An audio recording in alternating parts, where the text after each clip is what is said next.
I want to encourage you today to forgive.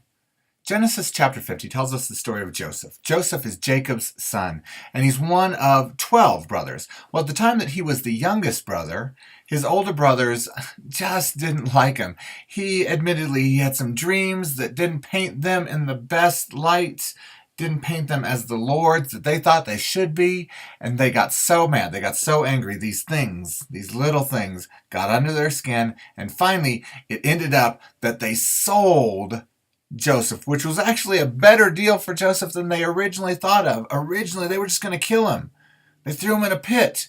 And along came some people, and one of the brothers stood up for Joseph, and he ended up in Egypt as a very powerful man. Well, the rest of the brothers, in fact, the entire family, found themselves in need. And they ended up right in front of Joseph. They didn't know it was Joseph at the time, but they ended up in front of Joseph, and Joseph had the opportunity now to exact vengeance on his brothers. Instead, he forgives them. And in Genesis chapter 50, what we see is the final conversation with Joseph and his brothers. The brothers have come after the death of their dad Jacob, and they said, Jacob, your dad and our dad said that you should forgive us. Now, Joseph didn't fall for that, but that wasn't what he needed.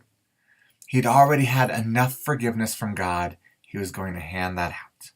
So in 19, 20, and 21 of chapter 50 of Genesis, we see this story. Joseph said to them, do not be afraid, for am I in God's place?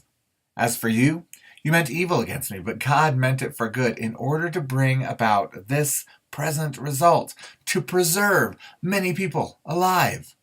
So therefore, do not be afraid. I will provide for you and for your little ones. He forgives them. Because of God's forgiveness, he forgives them. Joseph understands that he's a man that is forgiven by God. And so three things happen with his forgiveness. Number one, he realizes that he's a middleman. Because God has forgiven him, he is allowed to give out forgiveness. He is a middleman. He is the person who doesn't say, I've got all this forgiveness for you. He instead says, I know the one who does, and I will help you find it. He's a middleman. You could be a middleman today too. He's also rescued. Look at verse 20. As for you, you meant evil against me, but God meant it for good in order to bring about this present result to preserve many people alive. Joseph is talking about the forgiveness that is happening all throughout his family. He realizes that he is rescued, and so he can rescue, or at least point to the rescue. He's the middleman. He's the rescued man. He's the minister man.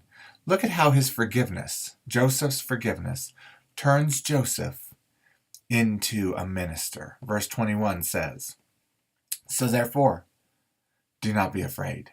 Now, think about how great those words would sound to a brother that knows he doesn't deserve forgiveness, but is hoping for it anyway.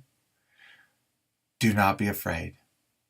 I will provide for you, and I will provide for your little ones. I'm going to take care of you. I'm going to take care of your families. He's a minister. Joseph is forgiven by God. He doesn't have to hold anything against anybody. Now, here's the deal. You might be forgiven of God as well today. In fact, I know you are. God so loved the world that he gave his only begotten Son, that whoever believes in him would not perish, will experience that rescue, have everlasting life. You're the middleman in God's scenario of forgiveness. You are the rescued man in God's scenario of forgiveness, and you're the minister. Your challenge today is to go and forgive somebody.